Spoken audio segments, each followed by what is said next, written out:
Man kan ikke snakke om Tesla, uden også at snakke om ham her. Det er Elon Musk, og han er administrerende direktør i Tesla. Vi spoler tilbage til 2003, startede hele eventyret ved, at han solgte sin del i PayPal. Så udover at være en glad milliardær og køre sportsvogn, satte han sit mål på bilindustrien. Han ville simpelthen revolutionere den fuldstændig, som han havde gjort med bankindustrien. Og det startede han med at gøre i Fremont i Californien. Hvis vi så spoler bare 3 år frem, så havde han allerede sit første produkt klart. Det gik ud på, at han havde et chassis fra Lotus, og så byggede han selv en elmotor batterier på. Den hed Roadster. Det var meget populær blandt specielt journalister, som lovprisede den for den meget hurtigere acceleration og god byggekvalitet. About the most efficient electric motor for its size in existence. De solgte ekstremt godt, og selv Jan Gitberg blev imponeret.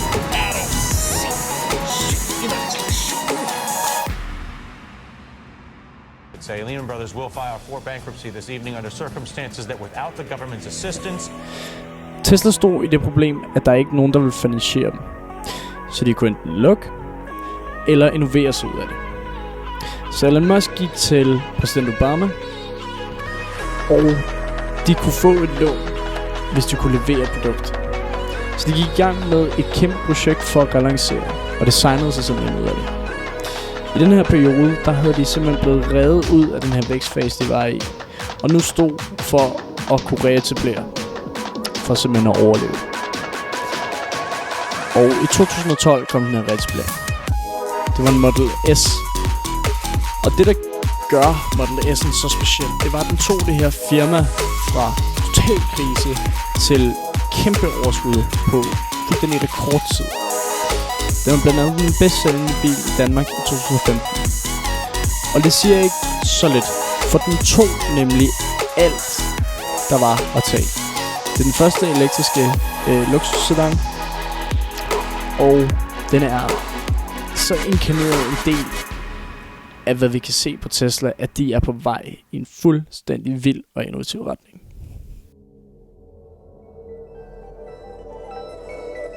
Ja, jeg hedder Philip A.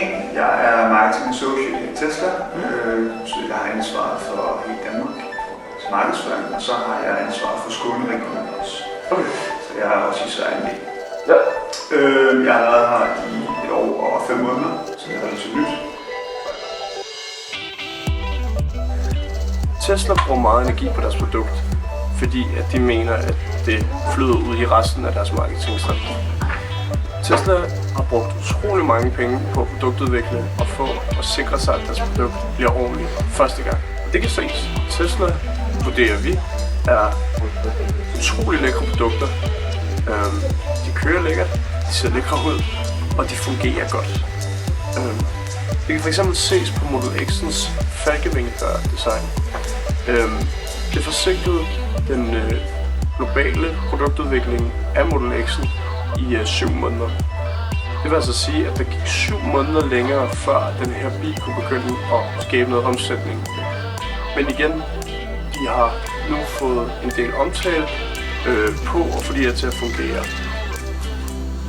Og når det er en så vigtig del af bilen som dørene, er det bare vigtigt, at det fungerer. Og sagen er også, at de bruger det som et promotion-værktøj for den her Model X. For at se de her døre åbne er en oplevelse. Det er jo en blanding af en tech-virksomhed og en bilvirksomhed, og det vil sige, så får du de bedste fordele ved at være en tech-virksomhed, og de forhåbentlig bedste fordele ved at være en bilvirksomhed, så på par det. Så på produktsiden, der er vi ret langt foran vores konkurrenter. Vi har en holdning til, at vi går ikke på kompromis nogle steder. Så jeg tror, at vores produkt, det er nok det, der taler for sig selv allerbedst. Når vi snakker price hos Tesla, ligger deres priser forholdsvis lave i forhold til, hvor meget bil du får i prisen. Tesla konkurrerer blandt andet med BMW, Audi og Mercedes, da de fokuserer mere på et eksklusivt variant samt et lavprismarked. Så det vil sige, at hvis du investerer så højt som du kan, som er deres dyreste model, som ligger på 1,5 million kroner, kan den sådan set det samme som en E-klasse Mercedes, for eksempel på luksussiden.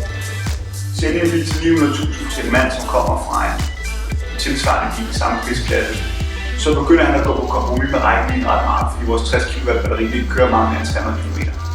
Så er det, vi begynder at se det her skift over fra de billige modeller, dem man faktisk mindre interesse for, så begynder det at blive mere spændende at tage de hurtige P-modeller. Fordi nu har vi lige lanceret den nyeste P-model, den er P100D, og den har fået ret meget omtale for, at den fra 0 til 100 kører den på 2,7 sekunder, og den kan hamle op med en Ferrari, en Spider, en Bugatti Veyron, biler til 15-18 millioner plus kroner, og den her bil koster 1,5 millioner. Teslas promotion-strategi er inspireret af Apple. Det er andet, at Tesla ikke laver tv-reklamer eller gadeskilte som mindre eksklusive produkter. Det gør de ikke, da Tesla er en mere eksklusiv vare. I stedet præsenterer de deres produkter til mindre grupper af forbrugere via events, for at ramme målgruppen mere effektivt. Så vi har en meget stram firmapolitik, hvad angår markedsføring. Det er, at vi må ikke betale for noget annoncering overhovedet. Så det vil sige, at vi bruger udelukkende vores egne kanaler, hvor det er gratis. Det vil sige, at vi har social media, og så har vi e-mails, og så har vi selvfølgelig primært brugt som event markedsføring. Og vi laver en masse events, som kan være et display-event, hvor vi stiller op et eller andet sted, så har vi bil stående i eksempel dage, uger, måneder. Vi vurderer, at Tesla har valgt at ligge centralt i større byer som et led i deres brand. Det gør de for at opnå brandgenkendelse, for at skille sig ud fra mængden og placere sig i områder, hvor der er meget fodtrafik. Vi opnår derudover, at deres kunder nemmere kan komme og kigge til forskel for de andre. Ham der hedder George Blankenship, der har udviklet Apples retail-strategi. Han har også lavet Teslas retail-strategi. Det vil sige, at den strategi går ud på, i stedet for at vi ligger også som andre bilfabrikanter ude i det, man kalder bilbyer, så siger han selvfølgelig high foot traffic areas i den store by. Så det er derfor, vi har en butik her på Bredegade, fordi der er masser af trafik, så får vi folk ind den vej. Og det er lidt det samme, jeg har gjort med Apple.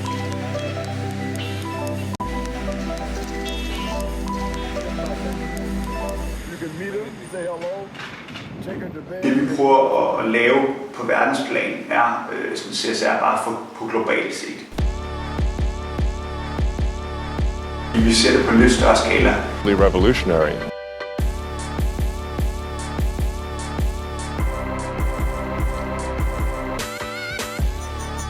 Hvad er det, vi prøver at gøre for mennesket? Jamen, vi vil gerne prøve at gøre, at alle folk skal køre elbiler.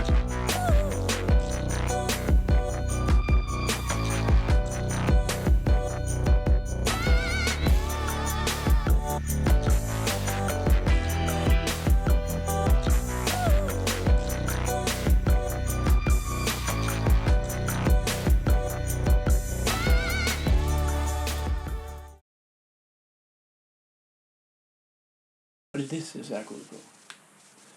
Vær rigtig over for miljøet, vær rigtig over for mennesker. Bare gør det rigtige. Og det er det. Og det er det, der er deres fordel. Innovere. De kan med de rigtige retninger. De kan gøre det, hvis de stadigvæk varetager, at alle har det godt. Derfor mener vi, at Tesla er ultimativ virksomhed. Vores bæredygtighed, det er cykelanalyse.